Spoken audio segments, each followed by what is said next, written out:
Bismillahirrahmanirrahim. Assalamualaikum warahmatullahi wabarakatuh. Alhamdulillahirabbil alamin. Waalaikumsalam warahmatullahi taala wabarakatuh. Alhamdulillahirabbil alamin. Nahmaduhu wa nasta'inuhu wa nastaghfiruh wa na'udzu billahi min syururi anfusina wa min sayyiati a'malina. May yahdihillahu fala mudilla lahu wa may yudlil fala hadiyalah. Asyhadu an la ilaha illallah, asyhadu anna Muhammadan abduhu wa rasuluh la nabiyya ba'dah. Amma ba'd. Puji syukur marilah kita panjatkan kehadirat Allah Subhanahu wa taala atas limpahan curah nikmatnya.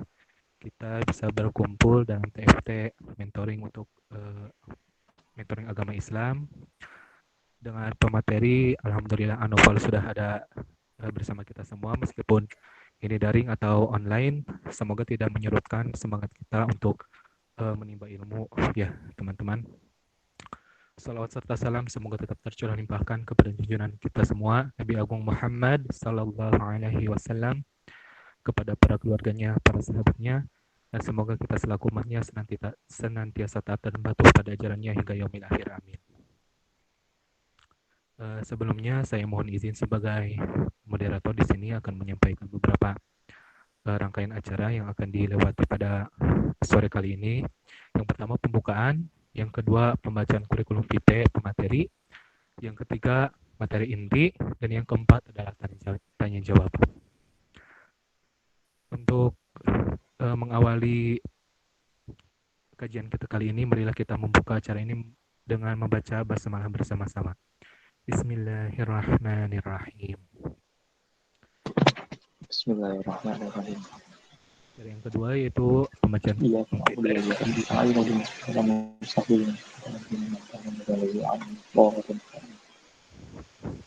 ya, selanjutnya adalah pembacaan kurikulum vitae ya. Mungkin semuanya udah pada tahu ya kalau Anoval mah.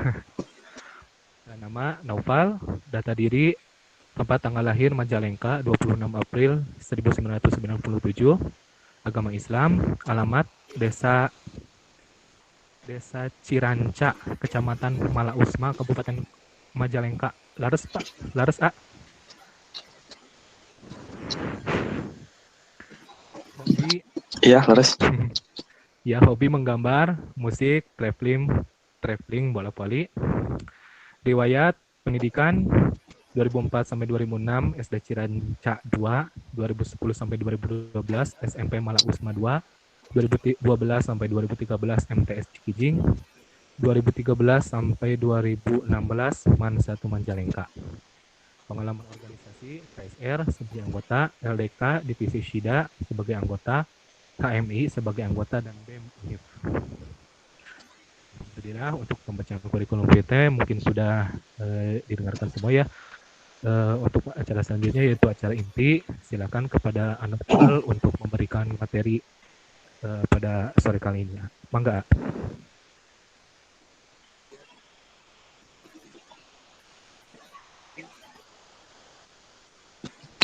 Ya, Assalamualaikum warahmatullahi taala wabarakatuh. Waalaikumsalam.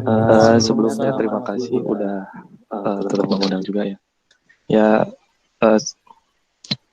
sebenarnya saya juga masih kurang berpengalaman, tapi ya kita saling berbagi ilmu aja ya. Kita sharing-sharing aja di sini. Iya, betul. Nah, untuk lebih lanjutnya, saya mungkin share dulu ya PPT-nya. Nah, di sini kita membahas tentang wudhu. Nah, mungkin ini apa sih kegiatan sehari-hari ya dalam beribadah, terutama ya sudah tidak asing, wudhu terus sholat. Nah, tapi perlu kita ketahui juga bahwasanya bukan hanya sekedar mengenal, tapi kita juga harus mengenal lebih jauh. Nah, definisi wudhu yaitu ada beberapa definisi, yaitu bentuk peribadahan kepada Allah Subhanahu wa taala dengan mencuci anggota tubuh bertentu dan dilakukan dengan cara-cara tertentu. Itu menurut Syahrul Muhti.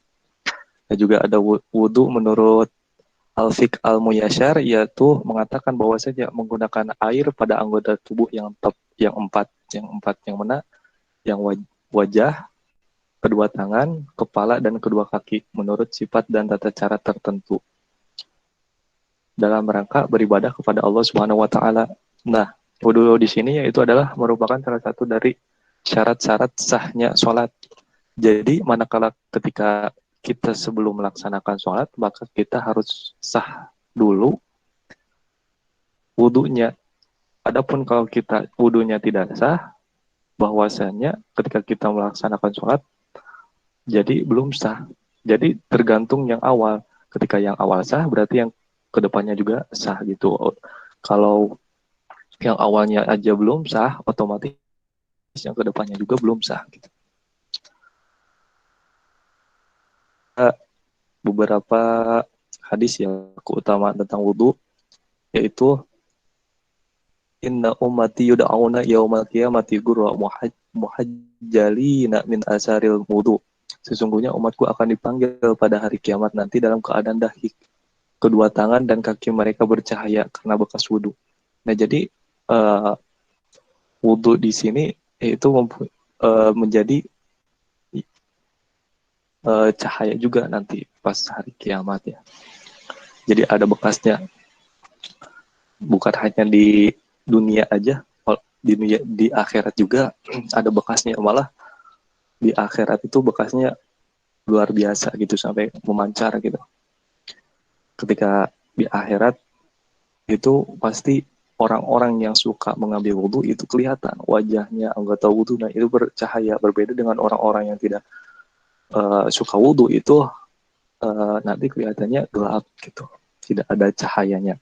Dan tentunya ketika di dunia juga berbeda, kalau orang-orang yang suka mengambil wudhu sama orang-orang yang tidak suka mengambil wudhu itu ketika melihat wajahnya itu berbeda. Kalau orang yang suka wudhu itu ya wajahnya itu agak bercahaya gimana gitu perbedaannya. Yang kedua yaitu menghapus dosa dan mengangkat derajat di sisi Allah Subhanahu wa taala. Nah, di sini ada hadis, maukah kalian aku tunjukkan suatu amalannya dengannya Allah akan menghapus dosa-dosa dan mengangkat derajatnya. Para sahabat berkata, tentu wahai Rasulullah. Kemudian Rasulullah SAW bersabda, menyempurnakan wudhu walaupun dalam kondisi sulit, memperbanyak jalan ke masjid dan menunggu sholat setelah sholat, maka itulah yang disebut dengan ar-ribat. Nah, manakala di sini menunjukkan bahwasanya wudhu itu yang menjadi penggugur dosa. Nah, ketika kita berwudhu dengan benar, nah itu ada yang menjelaskan bahwa ketika wudhu dan bekas-bekas wudhu itu, percikan-percikan air wudhu itu jatuh ke bawah, nah itu jatuhnya itu menjadi doanya para malaikat supaya dosa-dosa yang kecil, dalam artian bukan penghapus dosa besar ya seperti syirik ataupun apa, tetapi di sini penghapusannya itu penghapusan dosa kecil. Nah, di sini alasan ketika kita mengapa mempelajari fikih wudhu. Nah, di sini wudhu itu yaitu adalah ibadah. Jadi jalan untuk mencapai ibadah yang sempurna. Sebelum sholat, wudhu dulu. Sebelum wudhu, terus sholat gitu. Nah, terus syarat diterima amalan. Ikhlas melakukan hanya karena Allah Subhanahu wa taala. Tidak ada paksaan, tidak ada ajakan dari teman dalam artian memaksa juga. Ittiba, mengikuti cara-cara yang dilakukan oleh Nabi Muhammad SAW. Nah, ketika berwudu jangan sampai asal-asalan. Hanya jangan sampai ketika kita melihat orang berwudu, tetapi kita tidak tahu bagaimana sih tata cara yang sempurna. Kadang kan kita melihat seseorang berwudu, belum tentu kita mengetahui oh wudu yang baik itu seperti ini. Nah, ketika kita melihat orang lain wudu lagi, oh wudunya seperti ini. Nah, ketika kita tidak didasari dengan ilmu, nah kalau hanya sekedar melihat itu belum sempurna dan belum juga itu menandakan wudu itu benar. Nah, agama Islam sudah sempurna dengan dalil-dalil yang ada dalam surat Al-Maidah ayat 3. Hukum asal suatu wudu adalah ibadah, adalah haram kecuali ada dasar dalilnya. Nah, jadi sesuatu ibadah itu harus ada dalilnya. Tapi dalil juga ya nanti dipertimbangkan gitu. Nah, itu tadi surat Al-Maidah ayat ke-6 yang berbunyi ya ayyuhalladzina amanu idza qumtum ila sholati faghsilu wujuhakum wa aydiyakum ilal marafiqi wamsahu bi ru'usikum wa arjulakum ilal ka'bayn. Nah, ini di sini bahwasanya ada surat yang menjelaskan tentang wudhu.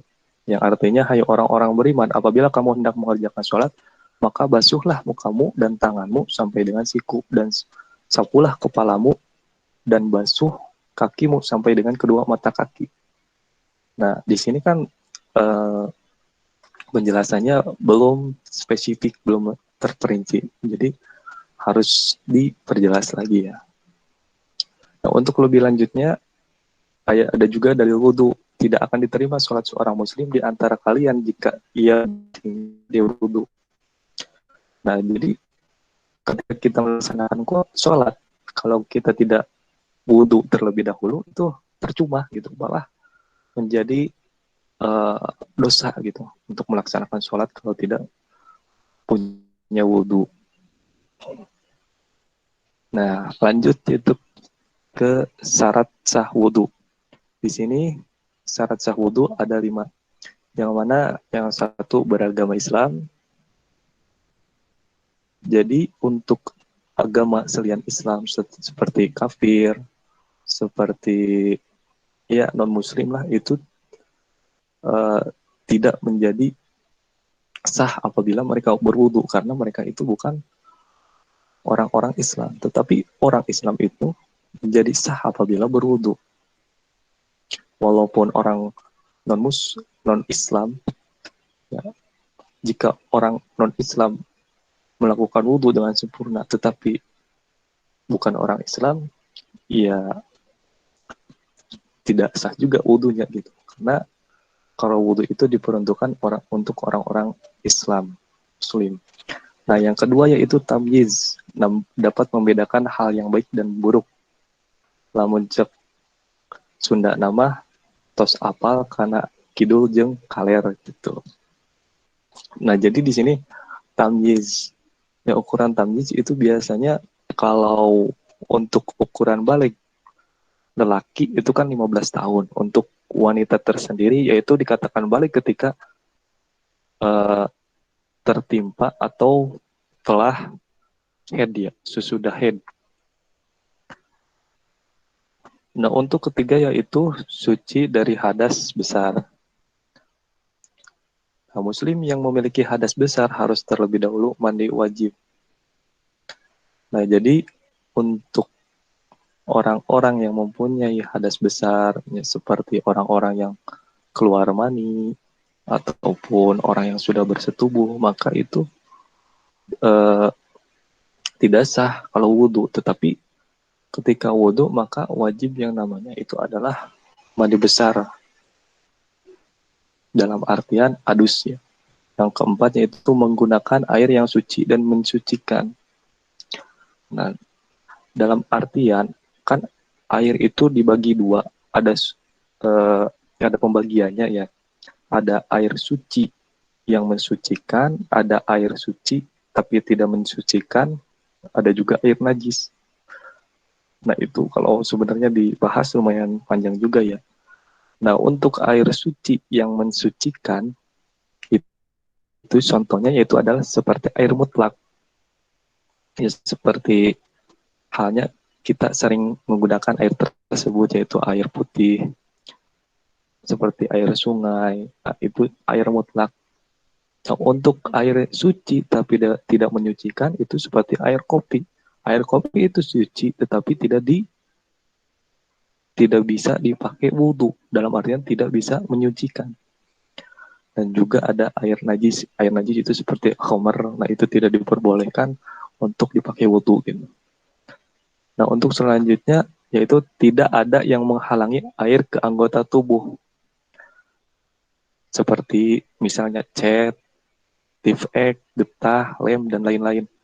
Nah, ini adalah suatu permasalahan di mana banyak contoh seperti pegawai ya, seperti pegawai bangunan. Nah, itu kan ketika mereka sedang ngecat, nah ketika ada cat yang menempel di anggota wudhu itu maka wajib dihapusnya. Apabila ketika kita sedang wudhu terus ada cat, nah maka tidak sah wudhunya. Karena apa? Karena cat tersebut menghalangi datangnya air ke dalam kulit. Dalam artian ketika wudhu itu kalau ada kalau catnya masih ada di anggota wudhu, dalam artian berarti ada sebagian anggota wudhu yang tidak terbasuhi. Ketika tidak ada ketika ada anggota wudhu yang tidak terbasuhi, maka tidak sah wudhunya. Maka wajib menghilangkan cat tersebut. Nah, ada kasus yang lain. Gimana ini kalau untuk yang menempel di anggota wudhunya itu susah dihilangkan, seperti halnya tinta ataupun uh, lem lem besi ya yang langsung menempel ke tangannya itu langsung seperti mendarah daging lah di tubuh kita. Nah itu ada yang namanya rukhsah ataupun keringanan. Nah kita lihat bahwasanya ketika kita menghilangkan yang menempel itu seperti cat ataupun itu ya tinta itu susah dihilangkan, maka itu ya tenanawan lah ya tidak apa-apa gitu, tidak dihilangkan juga karena itu kalau dihilangkan nanti madarat ke diri kita sendiri. Bahwasanya kan agama itu tidak artinya tidak apa sih, tidak memberatkan kepada kita dan tidak merusak kepada anggota tubuh kita, dalam artian ketika kita kesulitannya itu nanti ada tata cara yang lain gitu. Nah ini juga ketika ada anggota yang terhalangi oleh tinta itu susah dihilangkan, nah itu tidak apa-apa, itu jadi rukhsah ataupun keringanan, jadi tidak apa-apa. Dalam artian ketika kita mempunyai sesuatu yang menempel di anggota wudhu, nah adapun itu bisa dihilangkan maka wajib dihilangkan terlebih dahulu sebelum kita wudhu. Apabila tidak dihilangkan terlebih dahulu maka itu mengakibatkan tidak datangnya air ke anggota tersebut dan berdampaklah tidak sahnya wudhu gitu. Nah di sini kan tadi membahas bahwasanya air itu harus suci dan menyucikan. Nah di sini ada air untuk wudhu yang mana yaitu adalah ada air sumur, ada air hujan, ada air sungai, air laut, mata air, air embun, cairan es, air yang disuling. Nah ini bisa dipakai wudhu. Nah, ada juga pertanyaan, apa hukumnya berwudhu dengan air kopi? Nah, tadi bahwasanya berwudhu dengan air kopi itu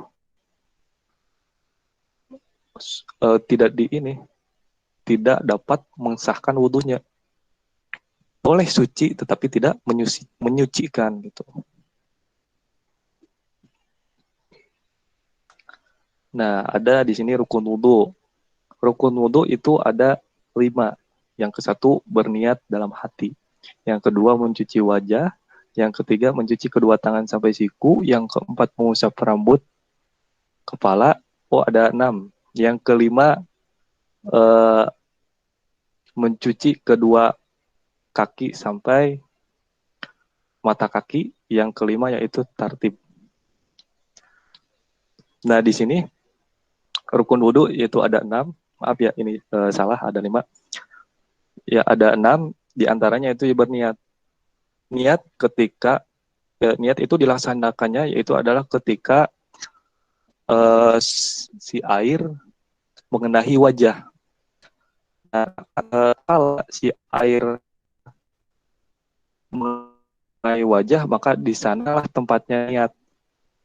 Kalau airnya belum mengenai wajah tersebut tetapi kita niat terlebih dahulu maka itu juga tidak sah, karena berniat itu harus dibarengi dengan tingkah kita, seperti halnya ketika kita mau berwudu. Nah ketika si air pas ke wajah maka di sanalah tempatnya niat.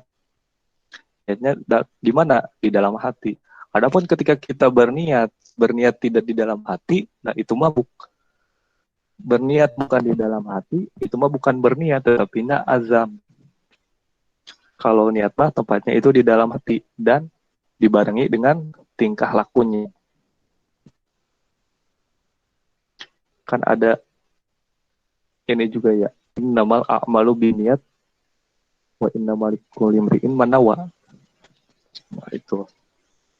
Nah, jadi ini mah niat juga bukan hanya wudhu saja, tetapi setiap niat, baik di dalam sholat ataupun ketika puasa, niat itu di dalam hati, bukan diucapkan. Kalau diucapkan itu bukan niat, tetapi itu azam. Dan itu dihukuminya yaitu ada hukum sunnah kalau untuk mengucapkannya. Kalau untuk berniatnya itu wajib. Nah, yang kedua yaitu mencuci wajah. Nah, mencuci wajah kita lihat bukan hanya wajah. Nah, di sini perlu penjabarannya yaitu adalah kita lihat dulu wajah itu batasannya yaitu antara ujung rambut sampai dengan ujung dagu. Ya. Dan untuk di pinggirnya yaitu ada yang namanya apa sih? Pepentil cepil ya, upami cek bahasa Sunda nama. Kalau bahasa Indonesia yaitu adalah dari batasan telinga yang kecil tuh. Ada yang kecilnya ya sebelum lubang telinga. Nah, sampai ke telinga lagi. Nah, itu batasan wajah. Maka di mana ketika kita mengusap wajah, maka itu batasannya itu harus terbasuhi. Nah, di sini harus ada kehati-hatian ya untuk perempuan terutama. Nah, perempuan itu kan ada yang namanya yaitu adalah godeg. Godeg ya, godeg. Nah, godeg tersebut itu kan biasanya putri itu panjang. Nah, itu wajib kebasuh semua karena itu termasuk anggota wudhu, termasuk wajah. Jadi jangan sampai godeg itu di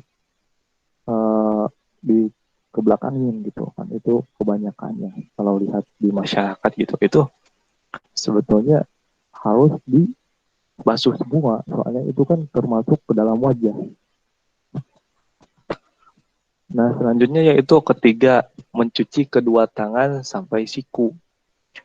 Nah, mencuci kedua tangan sampai siku itu wajib. Kalau sampai ke atasnya lagi sunnah. Ya, kalau yang sampai ke atasnya lagi sampai ke bahu, ya, yaitu jadi lebih utama. Nah, barangkali bagi teman-teman yang ingin mengutamakan wudhu, nah boleh batasannya agak dinaikkan sampai ke utama yaitu ke bahu. Nah, selanjutnya yaitu adalah mengusap rambut dari kepala. Nah, mengusap rambut dari kepala di sini, contoh ketika kita mengusap rambut itu ada batasannya. Nah, ada batasannya itu adalah ketika kita pas jadi rambut di kepala kita yang paling depan tuh itu batasannya. Apabila kita mengusap luar batasan itu maka tidak sah, tapi harus di dalam batasannya tersebut. Mau tengah boleh, mau depan berarti dengan ya kalau bisa dengan kulitnya gitu. Jadi untuk kehati-hatian. Karena kalau untuk membasuh rambut itu di ujungnya saja, terutama akhwat kan itu rambutnya panjang. Nah, ketika musim hujan, wah, sekarang mah dingin lah. Mau ngebasuh rambutnya juga dingin sampai ke kepala mah dibasuh saja ujungnya. Nah, itu tidak sah wudhunya. Tetap membasuh rambut itu harus di pangkalnya kalau bisa, di ujungnya, di awal jadi rambutnya gitu.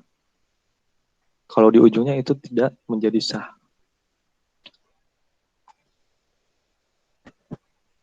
Nah, itu. Dan yang kelima yaitu adalah mencuci kedua kaki sampai mata kaki. Nah, itu yang wajibnya. Dan kalau untuk tata cara, yaitu kan ada yang lebih utama gitu.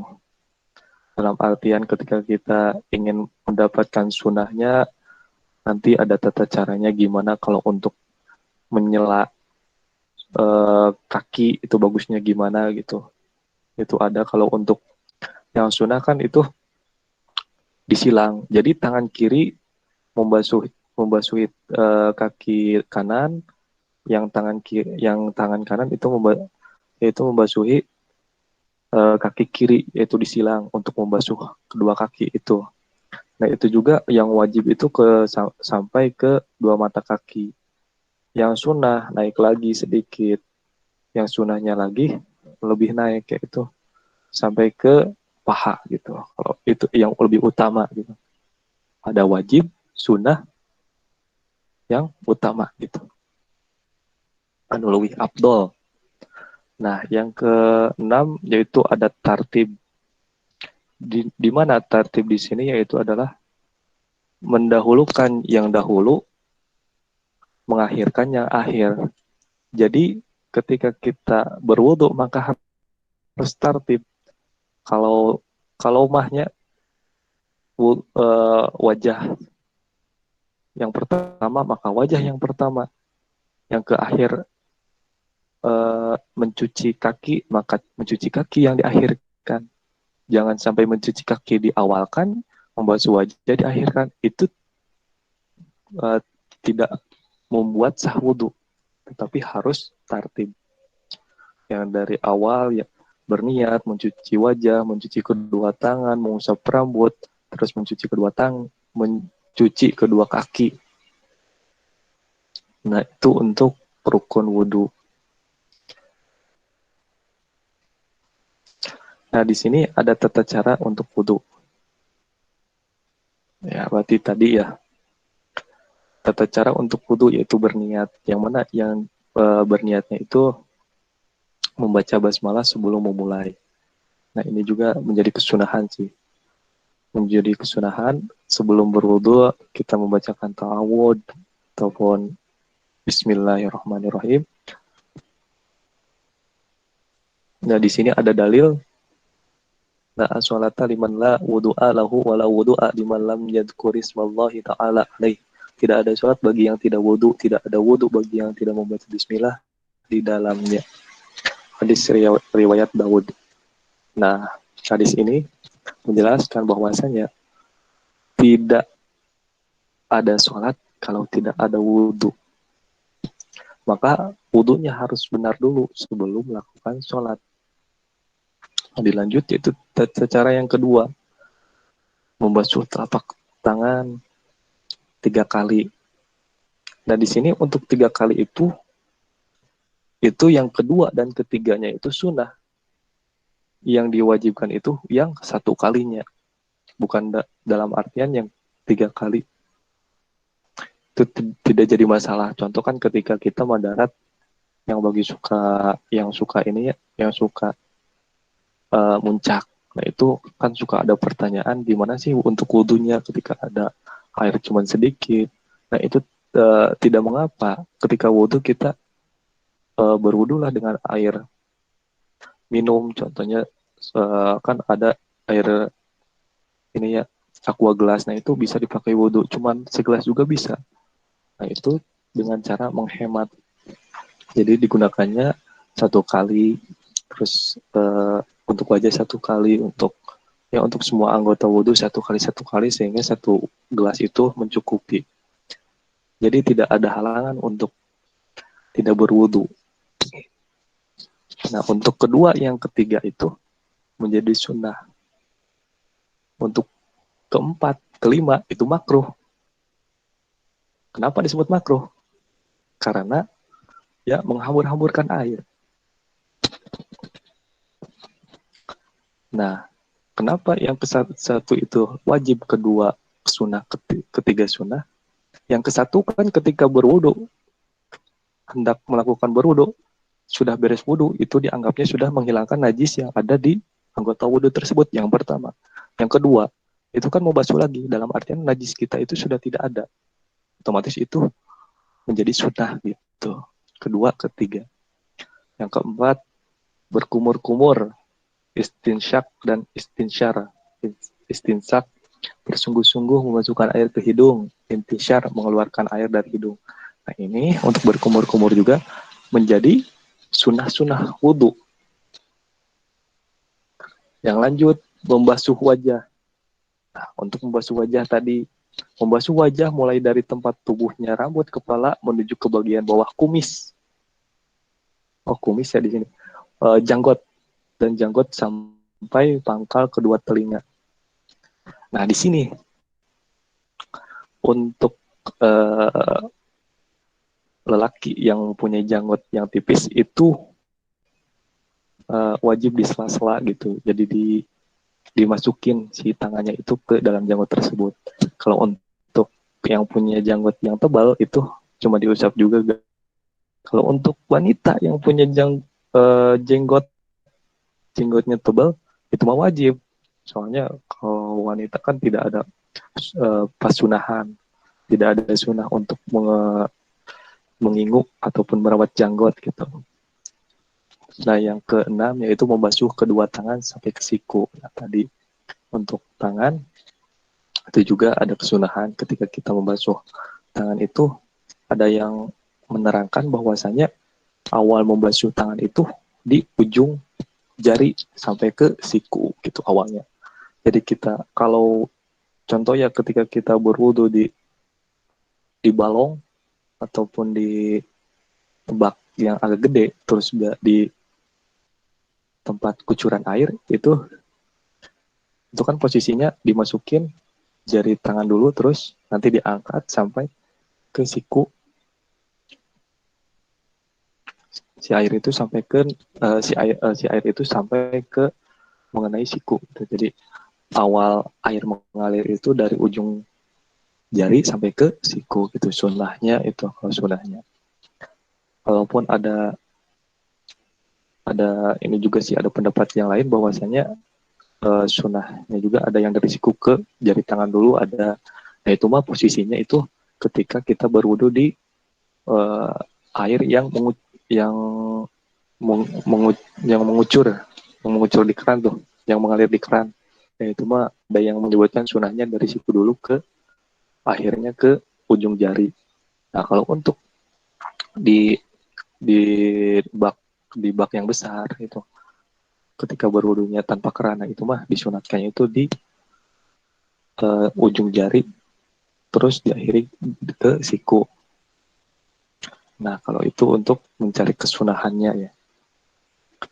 Nah, untuk selanjutnya itu mengusap kepala seluruhnya dari depan sampai ke belakang, kemudian mengembalikannya ke depan sambil memasukkan jari telunjuk ke dalam telinga dan membasuh kedua daun telinga dengan ibu jari. Nah ini ada beberapa tata cara juga sih untuk membasuh rambut. Nah ini terutama ya ini juga menjadi lebih utama. Tapi ada juga beberapa pendapat menurut Imam Syafi'i, terus Imam Maliki itu berbeda-beda tata caranya. Ada yang cuman hanya sekedar mengusap aja dari depan sampai belakang. Ada yang tata cara kayak gini, ada tergantung sih. Tapi yang lebih utama ya ini, jadi mengusap kepala seluruhnya dari depan sampai ke belakang, kemudian mengembalikan ke depan sambil memasukkan jari telunjuk ke dalam telinga dan membasuh kedua daun telinga dengan ibu jari. Nah itu ada yang. Nah untuk ini juga untuk membasuh telinga apabila apabila kita lupa membasuh telinga itu tidak mengapa, soalnya itu kalau untuk telinga itu termasuknya sunnah gitu. Tapi ya itu juga sudah menjadi lumrah dari kita, yaitu ketika kita membasuh rambut pasti telinga juga dibasuh. Ada juga kesunahannya itu membasuh yang namanya uh, uh, leher yang belakang tuh, itu juga yang disunahkan. Itu untuk tata cara berwudu. Yang kesembilan, al-muwalah, jadi berkesinambungan dalam artian upami syaur Sunda nama tuluy-tuluy. Upami kalau menurut Indonesia nya mah ya secara terus menerus kontinu cenanya. Nah, jadi itu yang disunahkannya itu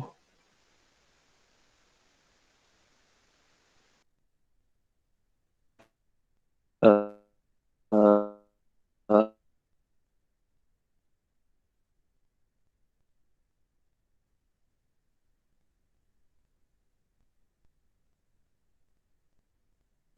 wudhu dari satu tempat, cuman hanya membasuh wajah. Terus kita ada jeda beberapa waktu, terus wudhu lah melanjutkan wudhunya itu membasuh kedua tangan di tempat yang lain. Dalam artian ada jeda. Ada yang menerangkan bahwasanya ketika uh, ada jeda dan bekas wudhu itu belum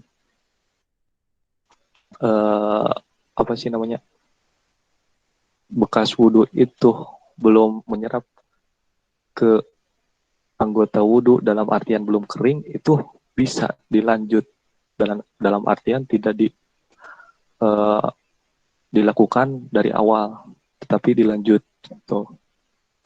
Jadi apabila si anggota wudhu tersebut dibasuh belum kering, masih ada bekas-bekas wudhu, maka itu bisa dilanjut gitu. Kalaupun ada jeda, ya yang lebih utamanya itu adalah mualah, berkesinambungan terus menerus. Jadi tidak ada jeda kalau untuk yang lebih bagus, yang lebih utamanya. Nah, di sini ada juga dalil tata cara berwudu dari hadis riwayat Bukhari. Nah, untuk pembatalan wudu, di sini pembatalan wudu ada 4. Yang mana yang 4 itu, yang ke-1, ada yang keluar dari bagian kubul dan dubur. Baik tempatnya itu buang air kecil ataupun buang air besar. Kecuali air mani. Nah, harus ketahui bahwasanya ketika kita mempunyai wudu, terus kita kentut, nah itu kan batal wudunya. Ataupun ketika kita berak, membuang air besar, maka itu batal. Kecuali air mani.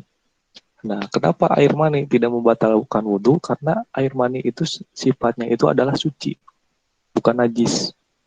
Berbeda dengan air kecil ataupun buang air besar kan itu datiahnya juga udah najis gitu. Nah, untuk air mani juga kita itu harus tahu juga bahwasanya ada yang namanya air mani, ada air madi, ada air wadi. Nah, itu ada kategori untuk yang serupa dengan air mani.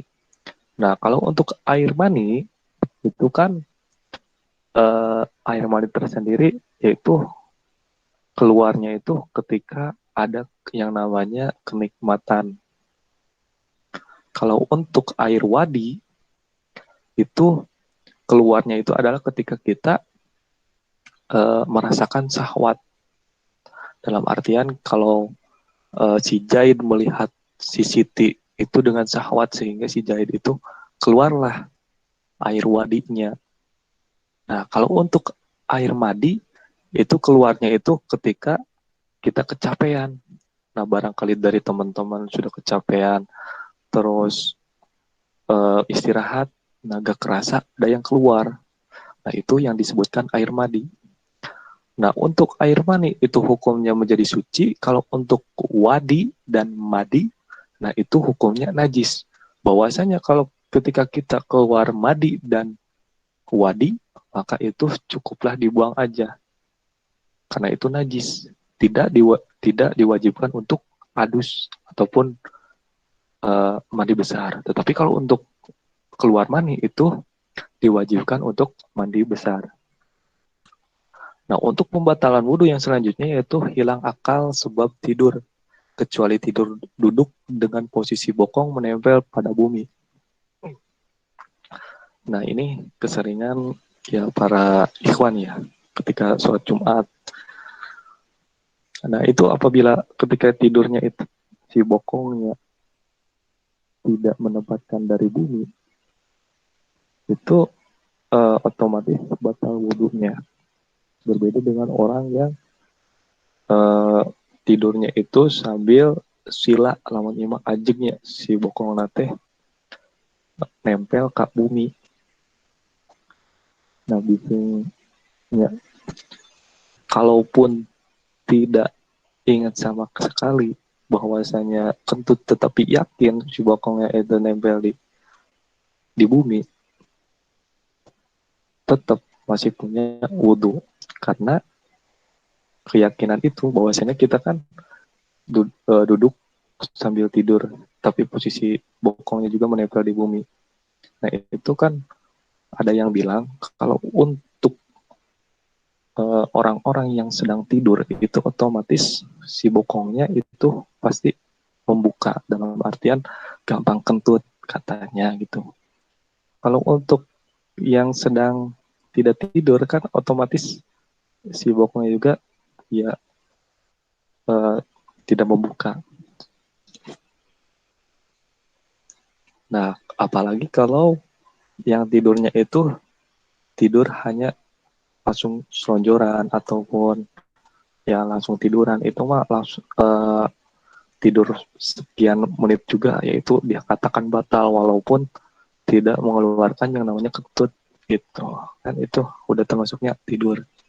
Berbeda kalau tidur posisinya bokongnya itu menempel pada bumi, ya kalau untuk ikhwan berarti sambil sila.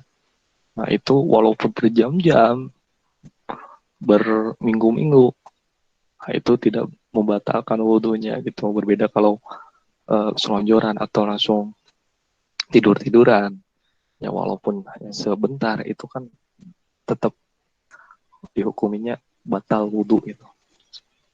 Yang keempat yaitu bertemu dua kulit pria dan wanita yang bukan mahram. Nah, kita lihat mahram. Mahram itu berarti yang mahram ya. Yang mahram itu yaitu adalah yang sedarah daging dengan kita, kakak, adik, ataupun ibu dan bapak. Itu kalau menempel kulitnya itu tidak batal wudhunya, tidak batal ya. Kalau untuk mahram. Berbeda kalau bukan mahram. Kalau bukan mahram berarti termasuknya aznabiyah. Dalam artian batur lah, orang lain.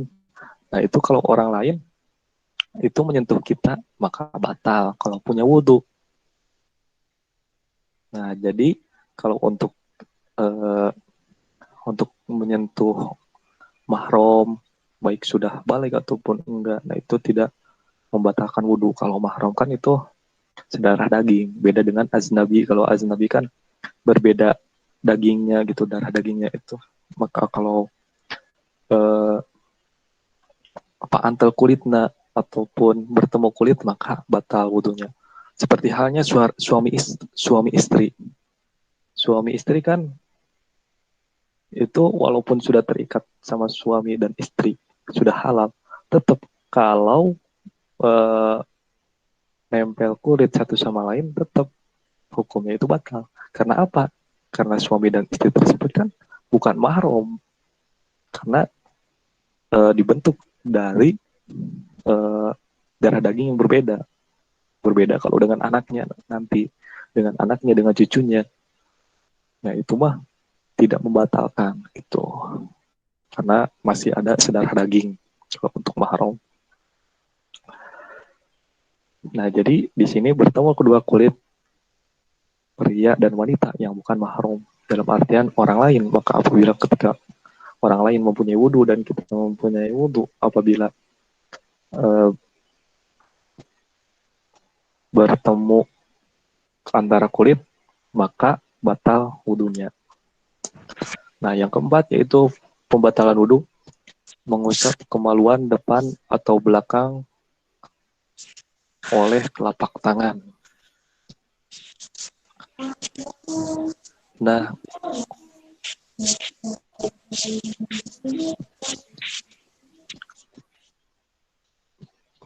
Nah, untuk yang keempatnya ini adalah mengusap kemaluan depan atau belakang oleh telapak tangan. Nah, maka batal barang siapa yang mengusap kemaluan baik belakang ataupun tangannya itu dengan eh, telapak tangan yang dalam. Yaitu kalau lihat tangannya ya, lihat tangan itu kan ada yang putih-putih tuh. Nah, itu apabila mengenai kemaluan kita dan posisi kita sedang punya wudhu, maka batal wudhunya. Tetapi kalau kita posisinya, wah, gatal amat nih. Nah, boleh itu digaruknya itu dengan luar tangan. Ya, sebaliknya dari yang telapak tangan itu diperbolehkan. Itu tidak membatalkan sama pemilihannya luar natangan, tonggong natangan, bahasa Indonesia namanya. Itu kebalikan dari telapak tangan. Nah, itu diperbolehkan, tidak batal. Tapi kalau uh, mengusap kemaluan dengan tangan yang dalam, bagian dalam tangan yang putihnya tuh, maka itu batal. Tapi yang bagiannya, kalau mengusapnya oleh luar tangan, itu mah gak apa-apa, tidak membatalkan. Nah, ketika orang yang tidak mempunyai wudhu, di sini haram bagi yang berhadas, mana aja haramnya. Yang satu yaitu sholat. Jadi, barang siapa yang tidak mempunyai wudhu, maka haram sholatnya juga. Ya mungkin sholat itu perkara bagus, karena melaksanakan ibadah dari Allah Subhanahu wa Ta'ala. Tetapi ketika kita tidak mempunyai wudhu, terus kita sholat, bukan ganjaran yang kita dapat, tetapi genjeran ataupun pengharaman yang kita dapat, dosa. Terus tawaf. Nah, untuk tawaf ini bagi orang-orang yang sudah mampu, yang pergi ke Mekah, ketika tawaf, maka kalau tidak mempunyai wudhu, maka tidak sah ataupun haram melakukan tawaf tersebut. Terus mengusap mushaf, nah, dalam artian Quran. Nah, bagi orang yang tidak mempunyai wudhu, tidak diperbolehkan mengusap mushaf Al-Quran. Haram mengusapnya. Terus membawa mushaf. Nah, di sini ketika mengusap saja sudah haram, apalagi membawa. Jadi tidak diperbolehkan. Haram bagi orang yang tidak mempunyai wudhu, yaitu sholat, tawaf, mengusap mushaf, sampai membawa mushaf, itu tidak diperbolehkan dan hukumnya haram. Nah, di sini ada doa setelah wudhu yang mungkin teman-teman juga yang udah pada hafal. Terus ini juga ada doa setelah wudhu yang kedua, ya sama sajalah. Nah, ada adab dalam berwudhu, yaitu berhemat menggunakan air. Jangan sampai ketika berwudhu kita sampai menghambur-hamburkan air. Itu tidak diperbolehkan. Nah, ini selesai bersungguh-sungguh lah pada perkara yang bermanfaat bagi teman-teman. Udah Allah, dan jangan kamu bersikap lemah. Nah, mungkin itu untuk materi tentang wudhu. Nah, barangkali dari teman-teman kurang paham, boleh ditanyakan terlebih dahulu atau lanjut terus.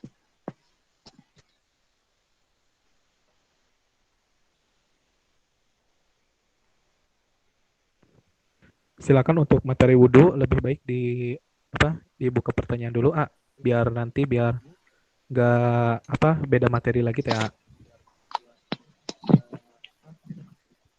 Silakan yang Ya, lain. boleh. Barangkali dari teman-teman yang belum memahami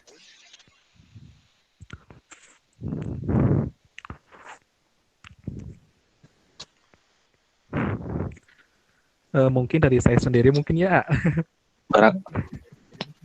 Oh iya boleh. Yang apa sih? Eh, ada materi tentang wudhu teh, tentang air wudhu. Nah di sana itu disebutkan bahwa air yang dibolehkan untuk berwudhu itu yang berasal dari dua kulah. Maksudnya gimana ya? Oh iya lupa. Siap. Ya, yang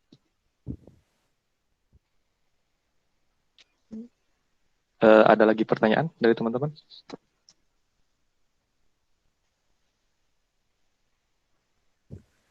terus ada lagi nih.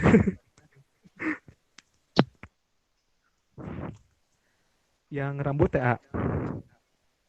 Ya, gimana? Nah, yang rambutnya kan ada yang bilang yang wajibnya itu cuma 3 helai.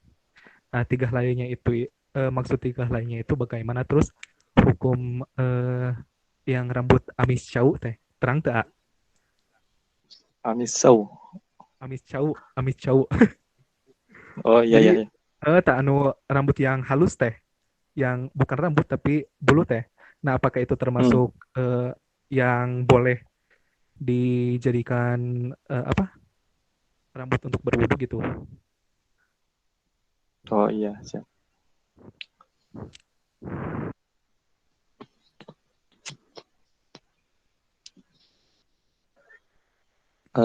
Udah atau ada lagi pertanyaan dari teman-teman yang lain selain Agung? Satu lagi boleh? Iya, sok mangga mangga. Nah, kan tadi yang ngucap Bismillah teh kan tadi katanya itu mah sunnah ya. Tapi dari beberapa literatur, terus juga beberapa ceramah yang saya dengerin, untuk yang basmalah itu wajib Soalnya katanya jadi nggak sah yang tadi kan dalilnya juga sudah disebutin yang sama teh. Jadi untuk yang mengucap basmalah itu katanya Oh iya. wajib. Mungkin itu cuma 3 pertanyaan. Oh iya, siap. Oh iya, sebelumnya untuk basmalah itu benar wajib. Tadi salah mengucapkan. Yang sunnah itu yaitu ketika kita mengucapkan ta'awud. Nah, itu di sunnah. Yang itu mah sunnah gitu. Yang untuk basmalah ya itu salah mengucapkan. Nah, untuk air yang dua kulah, air yang dua kulah itu kan air yang sah dipakai wudhu. Nah, adapun ketika air yang dua kulah itu ukurannya kalau melihat ini ya, melihat sentimeter itu ukurannya 60 ya, kalau lebih utamanya tidak meragukannya itu 70 ke 70 persegi. Jadi lebar 70 terus panjang 70 sentimeter persegi kalau itu untuk dua kulah tersendiri. Nah, kalau untuk yang liternya itu kalau nggak salah 216 liter kalau untuk air yang dua kulah. Nah, adapun untuk air yang dua kulah itu maka sah dipakai untuk berwudu. Nah, adapun eh, air dua kulah itu apabila tidak terkena najis maka boleh. Tetapi kalau air wudhu itu terkena najis, walaupun najisnya itu najis kecil yang tidak merubah air tersebut, seperti halnya ketika termasuk yang ketika masuknya najis seperti tai cicak ke dalam air dua kulah tersebut, maka hukum air tersebut dua kulah. Hukum air yang dua kulah tersebut terhukumi najis. Maka tidak sah untuk dipakai berwudu. Tetapi kalau air dua kulah tersebut ditambahin lagi sampai lebih ke air lebih dari dua kulah, maka itu hukumnya suci. Kalau air tersebut tidak berubah. Jadi kalau air banyak lebih dari dua kulah tertimpa najis dan tidak merubah datiah tersebut, maka si air tersebut bisa dipakai untuk berwudu. Tetapi kalau ketika air dua kulah, apalagi airnya kurang dari dua kulah, terus ada najis yang masuk ke dalam air dua kulah dan kurang 2 kula tersebut, maka langsung terhukuminya. Jadi air tersebut air najis, maka tidak sah untuk melakukan wudhu. Adapun juga ini ya air mustakmal. Untuk air mustakmal yaitu air yang sudah dipakai berwudhu. Air yang sudah terpakai ketika wudhu, nah itu disebutnya air mustakmal. Apabila air mustakmal tersebut dipakai untuk berwudhu, maka tidak sah wudhunya. Karena kedudukannya air suci tapi tidak mensucikan. Tapi air mustakmal tersebut bisa kembali suci, menyucikan apabila air mustakmal tersebut disatukan sampai air mustakmal tersebut sampai ke ukuran 2 kulah, malah lebih. Nah, itu bisa dipakai bersuci. Nah, untuk air ya. Dan ketika kita ketahui bahwasanya ketika berwudu di musim hujan ini kita harus melihat situasi apa ketika kita berwudu di genteng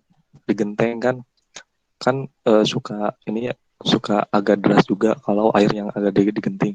Nah, untuk air yang di genting kan kita berwudu di sana, nah kita harus perkirakan genting itu jauh dari kata najis, dalam artian jangan sampai yang di air di genting itu ada najisnya, ada tai inilah burung atau apa gitu. Nah, itu untuk air ya, untuk air yang 2 kulah. Jadi untuk air 2 kulah itu sah dipakai wudhu apabila tidak ada najis untuk air 2 kulah. Kalau untuk yang lebih dari 2 kulah, walaupun ada najis, dan najis itu tidak merubah datiah si air tersebut, baik dari rasa, rupa, ataupun dari ini ya, sengatannya, dari aromanya, itu tidak menjadikan air tersebut menjadi najis. Tetapi kalau air lebih dari 2 kulah tersebut terdampak yang namanya berubah datiah air tersebut, ataupun ada aroma yang tidak enak, nah itu hukumnya menjadi najis. Nah, itu untuk air. Nah, untuk rambut ya, tadi untuk rambut. Nah, gimana sih kalau untuk rambut yang halus-halus gitu? Nah, untuk rambut yang halus gitu, nah itu bisa dijadikan anggota wudhu kalau di kepala. Nah, kita lihat lagi, tapi kita lihat batasan kepala. Itu kalau tidak orang yang tidak ada rambut itu gimana membasuhnya? Ya, kalau untuk orang yang tidak ada rambut ya itu kan cukup dioles saja pakai air gitu. Ya syukur-syukur ada rambut-rambut yang tadi gitu, yang lembut-lembut gitu. Itu gak apa-apa. Oh ya, satu lagi ya untuk perkara wudhu.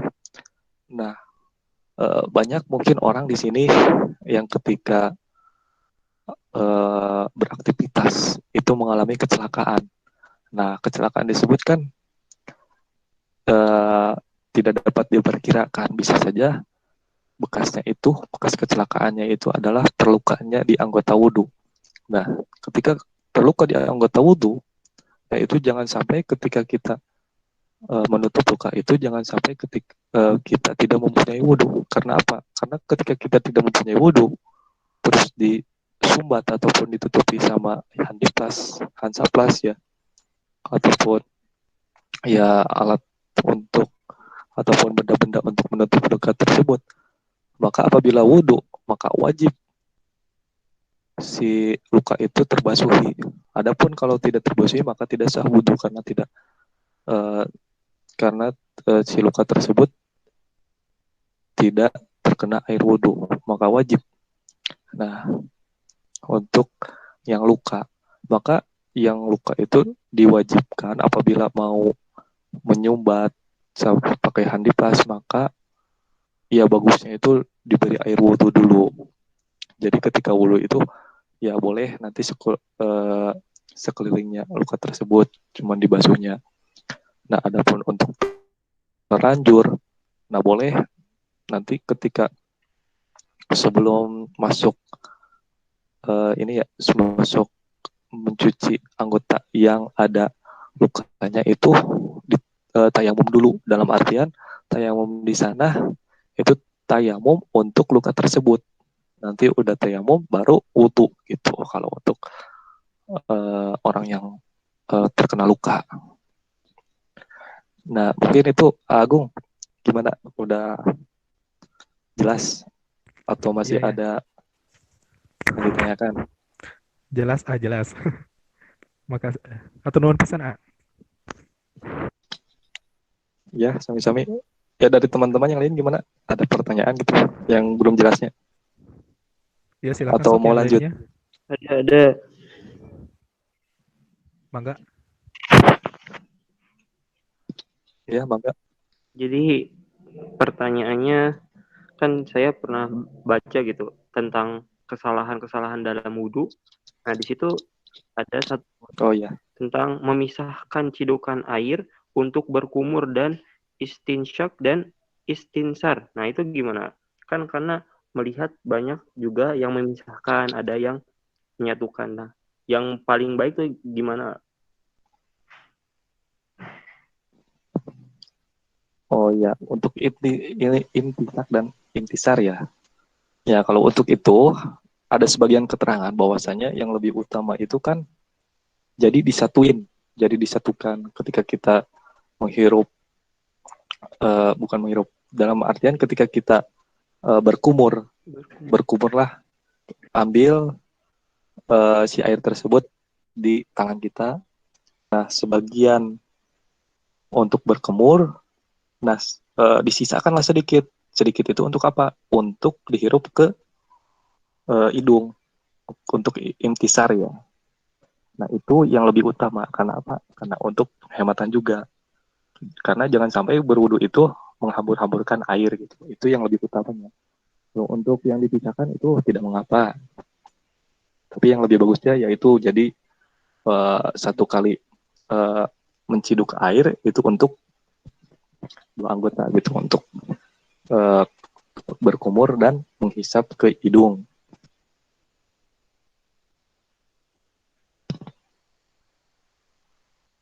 Nah, itu gimana? Udah jelas atau belum? Iya. Tadi yang pertanyaan Agung deh. Kayaknya yang membasuh Iya. ini rambut itu kayaknya udah belum sih dibahas? Yang 3 helai itu. Oh iya yang Oh 3 iya, helai yang belum. 3 helai. Oh ya maaf. Ya untuk yang 3 helai itu sebenarnya eh, itu teh untuk 3 helai itu teh kan ada di mungkin ada di ini ya di apa sih tahalul yang ketika haji. Nah itu paling sedikit 3 helai. Nah itu kan untuk mencukur. Tapi kalau untuk wudhu tersendiri itu ya tidak ada keterangan untuk paling sedikit ataupun banyaknya. Tetapi di sana ada keterangannya itu adalah membasuh sebagian rambut dari kepala. Maka itu mau sedikit ataupun banyak itu gak masalah. Walaupun 1 lembar, tapi dalam artian harus tetap di eh, kawasan rambut tersendiri. Jadi jarak rambut dari bagian pas jadi rambut gitu. Jangan sampai ketika membasuh rambut itu di ujungnya. Kalau di ujung rambut itu kan eh, tidak sah wudhunya. Soalnya tidak ada keterangan 3 helai. Kalau untuk 3 helai tersendiri kan, kalau untuk 3 helai mungkin ada keterangan pas di bagian bab haji itu pas tahalul. Kan itu tahalul paling sedikit untuk mencukur rambut kan 3 helai gitu. Kalau untuk wudhu ya tidak ada keterangan sedikit ataupun banyak. Kalau lebih banyak kan lebih utama gitu, jadi tidak ada keraguan.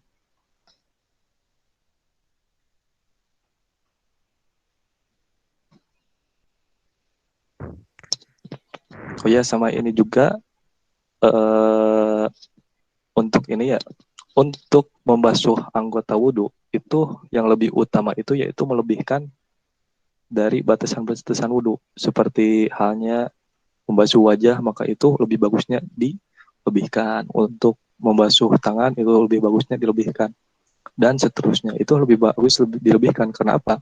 Karena ketika kita membasuh wudhu pas di batasan tersebut, maka itu mengundang yang namanya keraguan. Nah, kalaupun mengundang keraguan kan itu mengundang apakah ini sah atau enggak. Jadi yang lebih utama itu agak dilebihkan gitu. Ya dilebihkan sedikit agak apa-apa gitu kan. Menjadi nilai juga gitu. Apalagi kalau lebihnya lebih ke naik ke abdol gitu. Yaitu untuk menghilangkan rasa keraguan gitu. Ya mungkin itu. Ya, jazakallah. Silakan yang lainnya. Takut ada yang mau bertanya tentang wudhu dulu.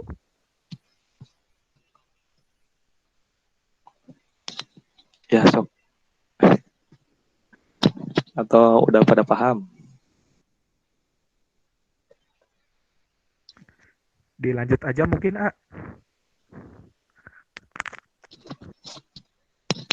Ya baik. Lanjut berarti ke sholatnya. Nah di sini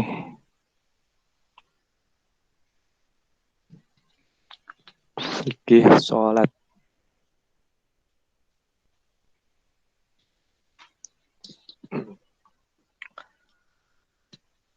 Nah, sholat itu ibadah. Ibadah merupakan suatu kewajiban bagi umat manusia terhadap Tuhannya, dan dengan ibadah manusia akan mendapatkan ketenangan dan kebahagiaan di dunia dan di akhirat nanti. Bentuk dan jenis ibadah sangat bermacam-macam seperti sholat, puasa, naik haji, membaca Al-Quran, jihad, dan lainnya. Gitu. Nah, ini untuk sholat. Pengertian sholat. Pengertian sholat menurut Tugot yaitu adalah doa. Jadi, barang siapa saja yang berhajat, maka sholatlah. Terutama sholat qiyamul lail, sholat duha untuk memperbanyak rezeki, dan sholat istikharah untuk memilih yang terbaik. Terbaik di dunia dan untuk akhirat. Nah, di sini menurut syara, kawaqala Rafi'i, akulu kaulu af'alu mubtahatun bitakbir muhtatamatun bitaslim. Nah, menurut Imam Rafi'i, bahwa sholat itu yaitu semua ucapan dan perilaku yang diawali dengan takbir dan diakhiri dengan salam. Itu sholat. Menurut Imam Rafi'i. Nah, ada juga dalil yang mewajibkan sholat. Dan dirikanlah sholat, keluarkan zakat, dan tunduklah ataupun ruku bersama orang-orang yang pada ruku. Quran surat Al-Baqarah ayat 43. Nah, di sini ada syarat-syarat sholat. Nah, seperti halnya wudhu, bahwasanya harus beragama Islam. Sholat juga itu harus beragama Islam untuk syarat sholat. Nah, yang selanjutnya itu sudah balik dan berakal. Nah, tadi udah dibahas juga ya di wudhu balik yang dan punya akal. Nah, yang selanjutnya suci dari hadas, baik dari hadas kecil, hadas besar. Terus suci seluruh anggota badan, pakaian, dan tempat. Nah, disyaratkan untuk orang-orang yang hendak sholat, maka wajib baginya pas anggota badannya ataupun ketika pakaiannya yaitu adalah suci. Jangan sampai ketika kita melaksanakan sholat, itu ada najis di anggota badan kita, ataupun di pakaian kita, ataupun di tempat sholat kita. Nah, untuk tempat sholat, itu jangan, ya rata-rata itu ada yang salah paham. Nah, untuk tempat sholat tersendiri, bukannya ketika kita mengamparkan sajadah itu tempat sholat, bukan gitu. Tetapi untuk tempat sholat sendiri, apabila tempat itu terinjak sama kita, nah itu termasuknya tempat sholat dalam artian sekeliling yang diinjak itu. Ketika kita menempelkan tangan di bumi, nah itu sekeliling telapak tangan itu yang dinamakan dengan tempat sholat. Nah, adapun ketika kita sholat dan sujud, dan di depan kita ataupun di pinggir kita ada yang namanya tai ayam, nah itu tidak menjadi ataupun tidak membatalkan sholat, tapi tetap yang menjadi ukuran tempat sholat itu yaitu adalah anggota tubuh kita, itu yang dinamakan tempat sholat. Nah, jadi jangan sampai keliru, soalnya suka keliru kalau untuk tempat sholat itu, kalau ketika kita menggelarkan sajadah itu menjadikan tempat sholat, bukan gitu. Tapi untuk tempat sholat tersendiri yaitu setiap tempat yang tertempel sama anggota kita, nah itu dinamakan dengan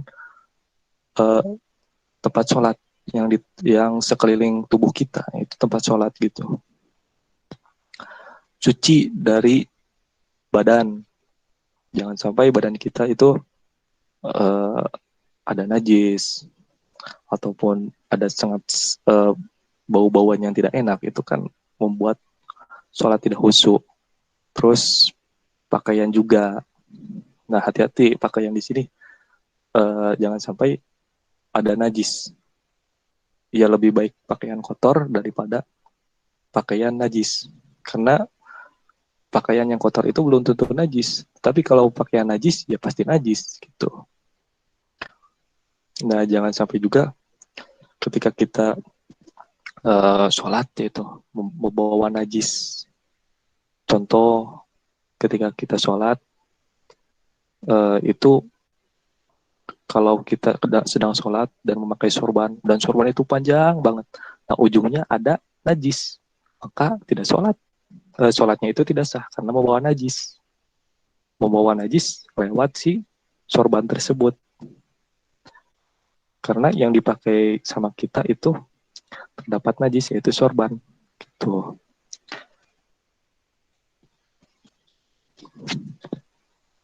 Nah yang selanjutnya yaitu menutup aurat. Laki-laki auratnya antara pusar dan lutut, sedangkan wanita seluruh badannya kecuali muka dan dua belah telapak tangan. Nah ini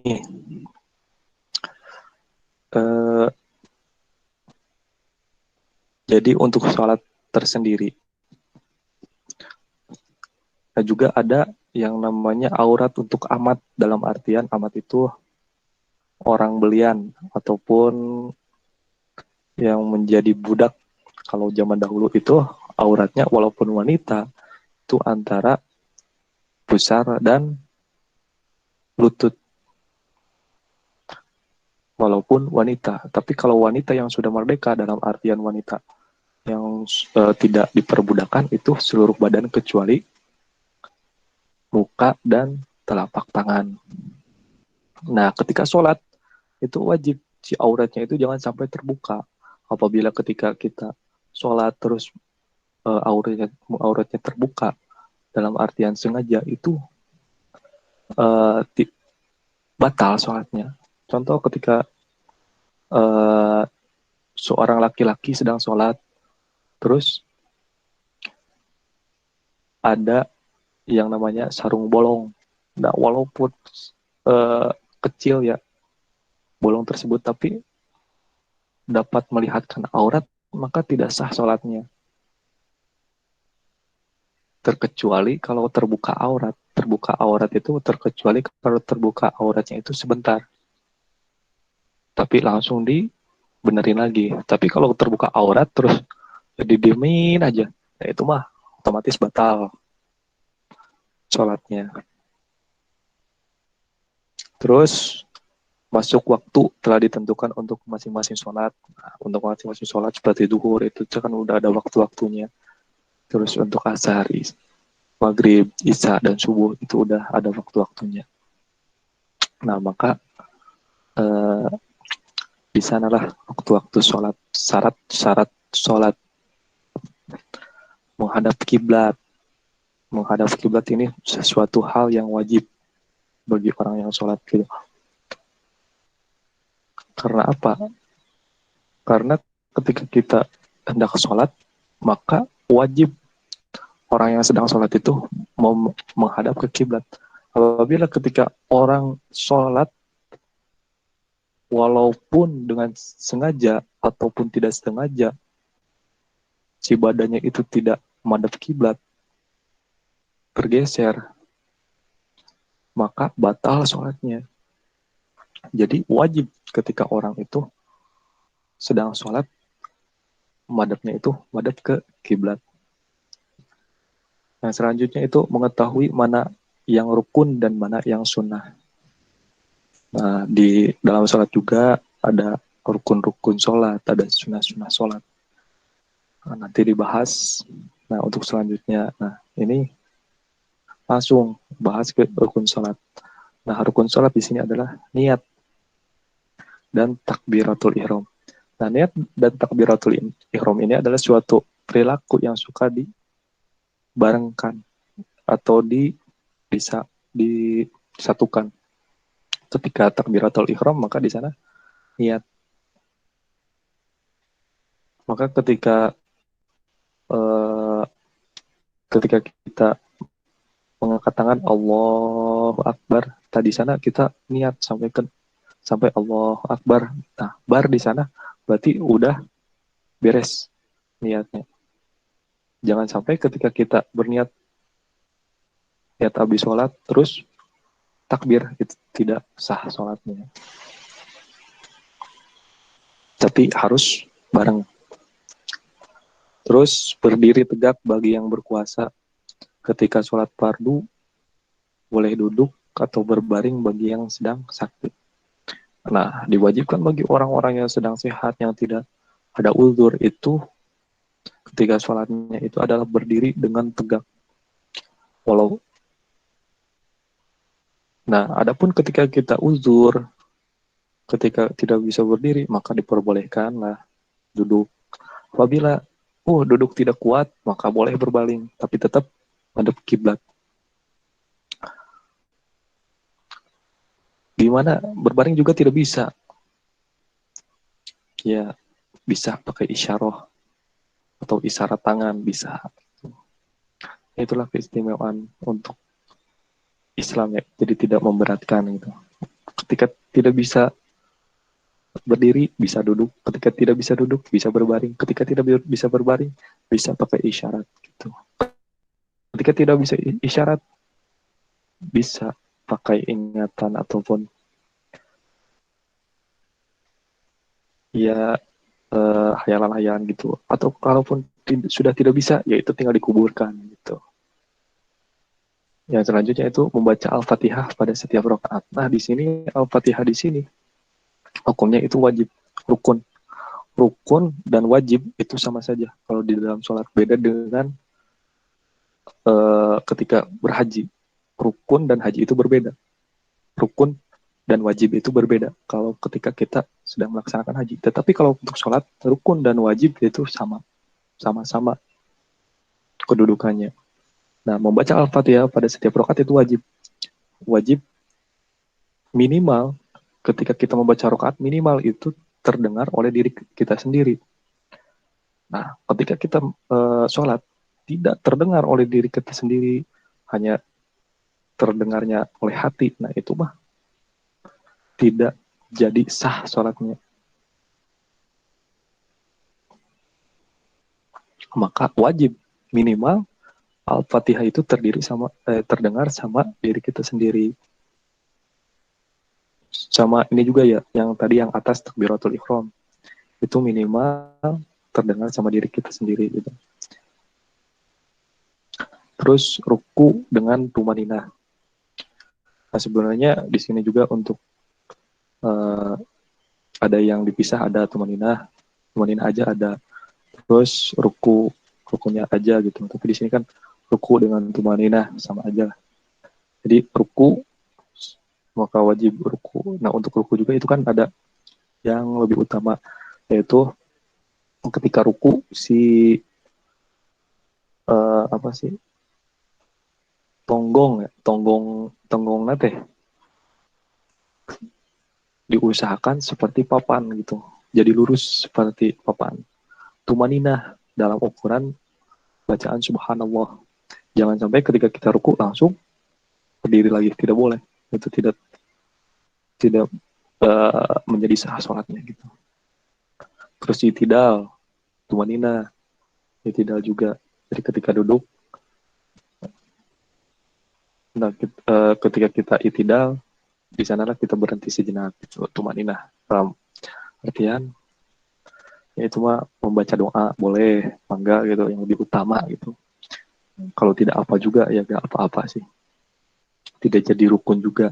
Tapi yang lebih utama yaitu menjadi kegaliban, yaitu ada doa-doanya tersendiri gitu. Terus sujud dengan tumanina, sama terus duduk antara dua sujud dengan tumanina. Nah, ketika kita sudah sujud dan kita duduk, nah di sana kita dianjurkan untuk bertumanina dulu, istirahat. Duduk tasyahud akhir dengan tumanina, menjadi rukun sholat. Terus membaca tasyahud akhir. Membaca tasyahud akhir seperti at-tahiyatul mubarakatus sampai akhir. Terus membaca salawat Nabi pada tasyahud akhir. Nah ini untuk salawat juga sama pangkatnya itu seperti membaca Al-Fatihah dalam artian harus terdengar minimal oleh diri kita sendiri. Terus membaca salam yang pertama. Nah, wajib hukumnya ketika kita mengakhiri sholat ini dengan salam pertama. Untuk salam kedua itu tidak diwajibkan. Tetapi untuk salam pertama tersendiri, jangan sampai badan kita itu ketika salam rubah. Kan kalau lihat ya di sebagian yang sedang sholat gitu, ya kadang-kadang gitu ya. Nah ketika sholat itu si badannya itu ke bawah dalam artian ikut salam. Nah itu dapat membatalkan sholat. Kan sholat itu wajib yang namanya menghadap kiblat. Nah itu kan posisi salam belum sempurna, tetapi si badan itu sudah tidak menghadap kiblat. Nah maka batal sholatnya. Hapunten, Jadi ya di sana ketika kita kanggo materi sampai oh ya gimana? jam 5.15 Oh ya ya hapunten. jam 5.15. Oh sekerap dia. Oh. Ya berarti sampai rukun sholat ya. Nah yaitu membaca salam yang pertama. Nah yang terakhir yaitu tartib, berurutan mengerjakan sholat rukun tersebut gitu. Nah untuk ini gimana, mau lanjut atau ganti waktu? Ya, terlangkung lah. Untuk 15 kan waktunya itu sampai jam 5.30 ya. Untuk materinya itu sampai jam 5.15. Nah, yang 15 menitnya itu buat yang pertanyaan takutnya lambat ya. Oh iya, berarti 5 menit lagi ya untuk penjelasan. Ya, Ya boleh. Nah untuk selanjutnya yaitu yang membatalkan sholat. Di sini ada beberapa ya. Sholat itu batal atau tidak sah apabila salah satu syarat rukunnya yang tidak dilaksanakan atau ditinggalkan dengan sengaja.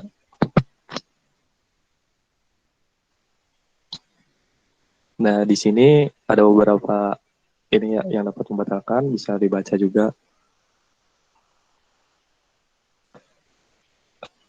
Nah seperti halnya yang tadi yang sudah diterangkan juga, ini ada juga sih di sini. Ya tidak jauh berbeda gitu. Ini untuk yang membatalkan sholat. Nah ini ada makan dan minum meskipun sedikit. Nah ketika sholat ada makanan ataupun minuman, ya ada makanan yang menyisa di mulut kita ketika kita sedang sholat. Nah itu terus dimakan maka batal sholatnya. Berbeda sama puasa. Kalau puasa itu kan walaupun lupa itu tidak membatalkan. Tetapi kalau untuk sholat sengaja ataupun lupa tetap dapat membatalkan. Mengubah niat tadinya dari fardu ke sunat maka itu batal. Terus bergerak berturut-turut 3 kali Nah, untuk bergerak berturut-turut 3 kali di sini, kebanyakan apabila ketika kita menggerakkan badan lebih dari 3 kali, maka itu dapat membatalkan sholat. Terkecuali contoh ketika kita gatal, yaitu kan kita gerakan tangan kita, tetapi jari kita digerakkan lagi. Itu walaupun terus-menerus tidak membatalkan lebih dari 3 kali untuk jari, kan itu jari termasuknya sebagian anggota. Tetapi kalau untuk satu anggota itu lebih dari 3 kali dan secara terus-menerus, maka itu batal sholatnya. Contoh ketika kita memindahkan tangan yang kiri disambung dengan yang kanan, terus disambung lagi dengan kaki dilangkahkan lagi ke kiri, nah itu otomatis batal gitu. Berbeda dengan sebagian anggota seperti jari. Nah, bergerak berturut-turutnya membelakangi kiblat itu tidak. Saya juga menambah rukun yang berupa perbuatan, seperti hendaknya ketika kita mau ketika kita sudah sujud, terus ketika kita ingin berdiri lagi, tetapi kita pas berdirinya itu dalam posisi seperti sujud, artian merunduk lagi ya, merunduk sebelum naik ini ya, sebelum naik, maka itu disebutnya menambah rukun, maka tidak sah. Terlewat terbawah itu sudah jelas. Pandang imam ini juga sudah jelas. Murtad. Nah, sunat dalam mengerjakan sholat, sunat dalam mengerjakan sholat ada sunat abad dan sunnah hayat. Nah, sunat abad diantaranya membaca tasyahud awal, membaca sholawat pada tasyahud awal, membaca sholawat atas keluarga Nabi Muhammad SAW. Kalau untuk membaca sholawat kepada Nabi mah itu termasuknya rukun wajib. Kalau untuk membaca keluarga itu sunnah, tidak apa. Terus membaca kunut pada sholat subuh. Nah, apabila sholat sunat abad ini ditinggalkan, maka disunahkan untuk sujud sahwi.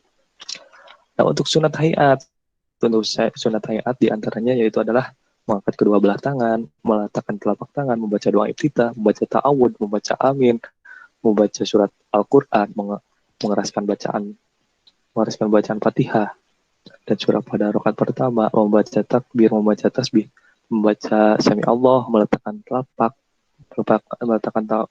tangan di atas paha, terus duduk iftiros, duduk tawaruk, membaca salam. Yang kedua, memalingkan muka ke kanan dan ke kiri, itu hukumnya itu adalah sunnah hayat ataupun sunat ketika sholat. Nah, itu ketika walaupun lupa itu tidak disunahkan untuk sujud sahwi. Ini ya sama aja berarti tadi. Terus ada juga urutan dalam sholat, yaitu cara mengerjakan sholat, bacaan doa kita, surat. Nah, ini urutan-urutannya tadi, yaitu sama dengan rukun sholat. Nah, ini kedudukan sholat dalam agama Islam. Nah, merupakan menjadi suatu sarana untuk meningkatkan kepada Allah Subhanahu wa Ta'ala. Nah, konsekuensi yang meninggalkan sholat bagi siapa saja yang meninggalkan sholat, maka mendapatkan dosa. Contoh ketika kita meninggalkan satu sholat dan belum diqodho, nah apabila kita melakukan aktivitas, nah itu menjadi dosa gitu. Perbuatan-perbuatan yang dilakukan sebelum melakukan qodho sholat, maka yang dilakukan itu menjadi dosa. Jadi hendaknya ketika kita meninggalkan sholat, maka wajib diqodho terlebih dahulu. Nah, ini kesimpulannya, dan sebenarnya masih banyak sih kalau untuk sholatnya, belum sholat ataupun sholat apa gitu. Nah, mungkin itu yang dapat disampaikan. Barangkali ada yang ingin ditanyakan, mangga. Silahkan yang lainnya. Takut ada yang mau bertanya, mangga.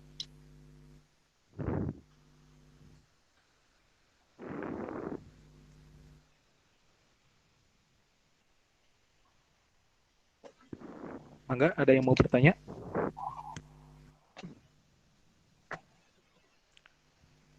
Mungkin dari saya lagi, Ya, mangga boleh. Ada 3 pertanyaan lagi. Yang pertama itu yang tempat sholat. Iya, Saya pernah membaca literatur sama ceramah ya untuk tempat sholat itu tidak boleh di tempat-tempat seperti hiburan, terus tempat-tempat najis ya. Kan tadi kalau nggak salah Kang teh nyebutkan eh, apa yang misalnya kita sholat terus di pinggir itu ada tai ayam ya. Nah, itu iya, apakah termasuk tempat yang najis atau bukan? Terus yang kedua tentang niat. Nah, niat kan tadi Kang bilang bahwa niat itu harus pas takbiratul ihram ya. Nah, eh, terus gimana iya, hukumnya kalau ada yang niatnya jadi usolinya itu sebelum takbiratul ihram. Nah, apakah itu sah atau tidak? Terus yang ketiga itu masalah kunut. iya. Nah, yang kunut itu kan punten mohon maaf ya. Ada yang memakai kunut dan ada yang nggak memakai kunut. Nah, Oh ya, terus itu teh apakah yang nggak memakai kunut teh diwajibkan sujud sahwi terus atau gimana? Mungkin itu tiga pertanyaannya. oh ya, siap. Boleh, boleh. Ya, izin menjawab langsung ya. Nah, untuk eh, tempat.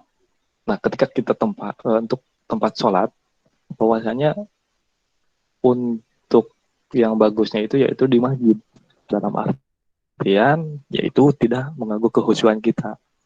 Nah, untuk tempat keramaian ataupun tempat najis itu disarankannya tidak diperbolehkan karena apa? Mengganggu kehusuan.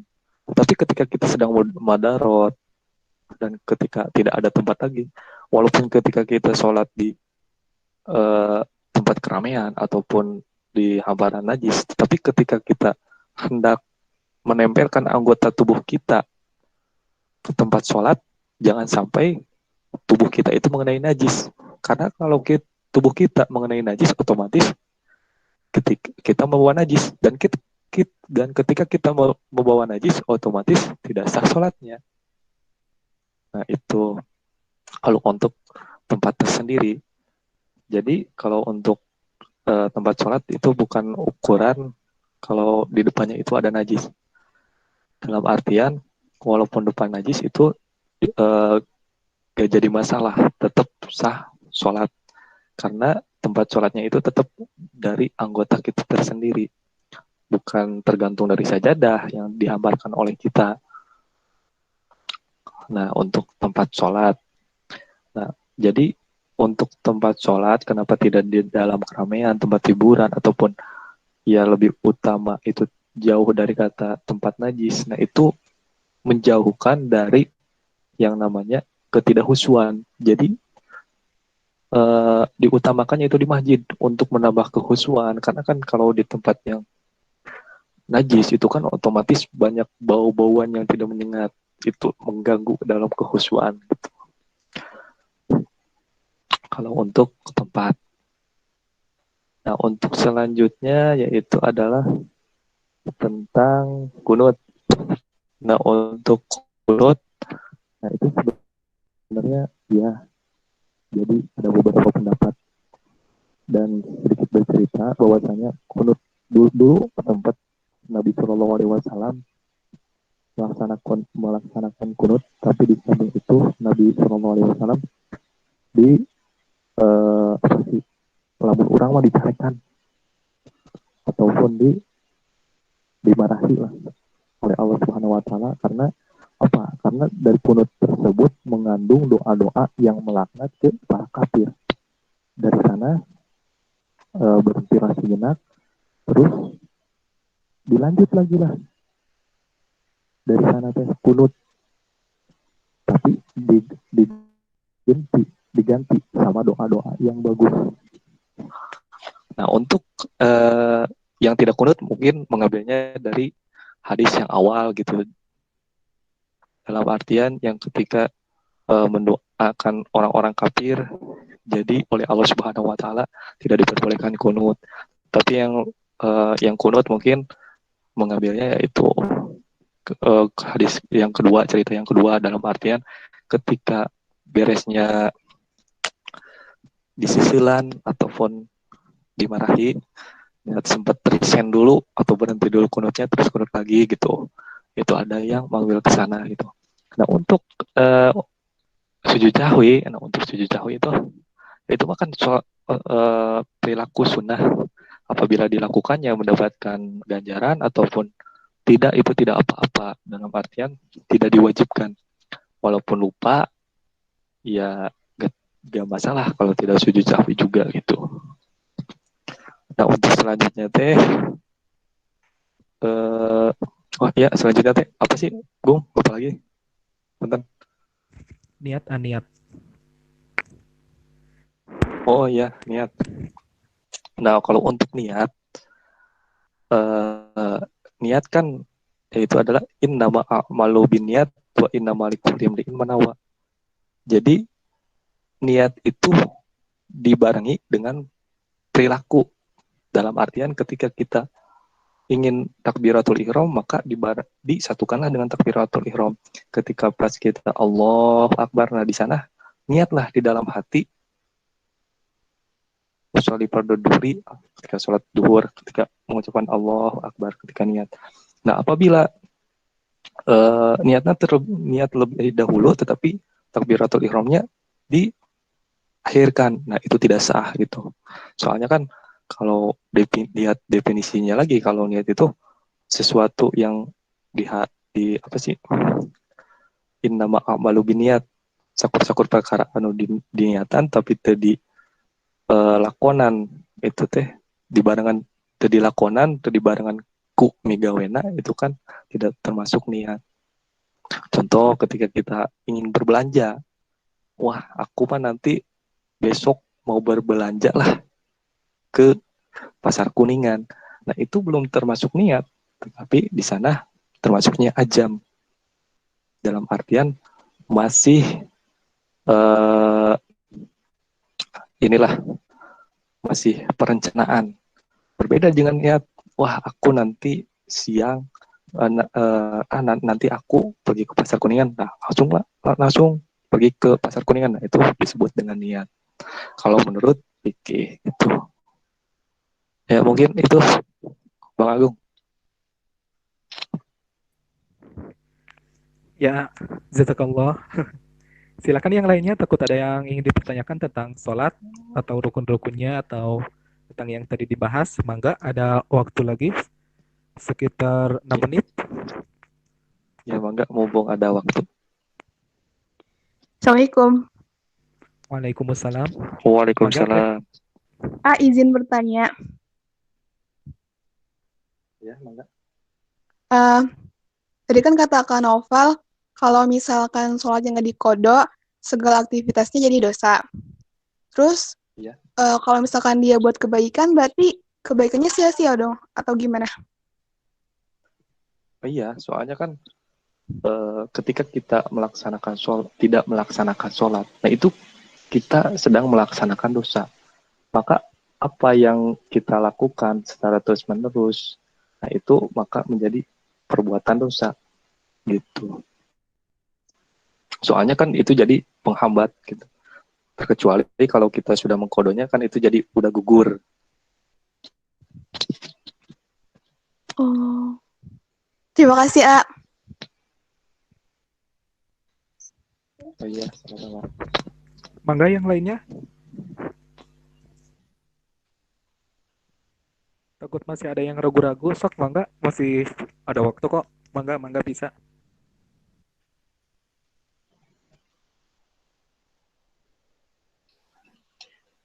Dari saya tidak ada. Mantap, Kang Hafid. Percantan Hafid malah. Cukup kayaknya, Gung. Udah mau maghrib. Oh iya tuh. Mungkin dicukupkan ya. Oh iya, sebelumnya hatur nuhun, mungkin barangkali ada penyampaian yang kurang jelas ataupun salah, mohon dimaafi. Ya ini mah sekedar sharing-sharing, saya juga masih belajar sih. Ya, mungkin hanya sekian yang dapat saya sampaikan. Assalamualaikum warahmatullahi wabarakatuh. Waalaikumsalam warahmatullahi wabarakatuh. Alhamdulillah. Waalaikumsalam. Terima kasih banyak kepada Kang Naufal yang telah memberikan materinya. Masya Allah sangat bermanfaat dan sangat pokoknya insya Allah barokah lah kita semua. Mungkin Amin, amin. menutup acara ini dengan membaca doa kifaratul majlis. Subhanakallahumma wa bihamdika asyhadu an la ilaha illa anta astaghfiruka wa atubu ilaik. Wa atubu ilaih.